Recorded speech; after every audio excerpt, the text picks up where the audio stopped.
The U.S. government doesn't really want to end these horrifying wild horse roundups. These beautiful horses in these pens. Look at how these majestic animals that are supposed to be wild are kept once the government rounds them up. Kept by the tens of thousands in cramped pens.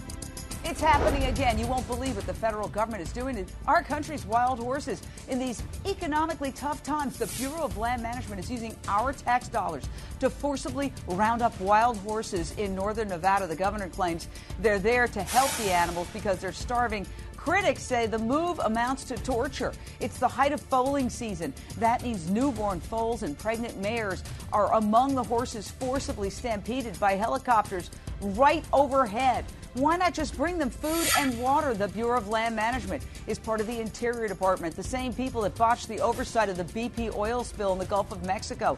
Straight out to Laura Lee from Wild Horse Education. You are right there near Jackson Roundup where this roundup is taking place. We're looking at these horrifying videos. What have you seen? What's the worst you've seen with your own eyes, Laura?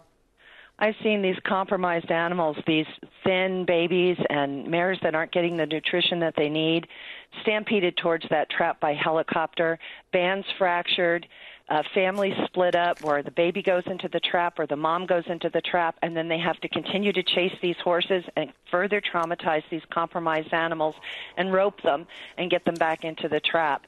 It's pretty rough to watch this during foaling season.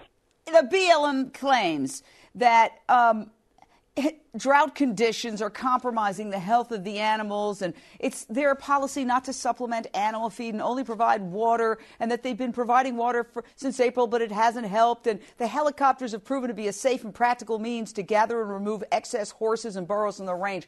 No. I can tell you with my own eyes, we're going to show you video. It is not a safe and practical method. We have seen video of these horses being absolutely tapped by the helicopters. Touch, can you imagine how terrified these animals must be to be actually tapped by a helicopter? Laura, what do you think is the real reason behind this roundup? Well, but this roundup, there is a drought out there. This range has been overgrazed, and they didn't do anything about it 2 years ago when they should have. And they were asleep at the switch and got lazy, and we ended up in this situation, and we can never let it happen again. Go to wildhorseeducation.org if you want to get involved.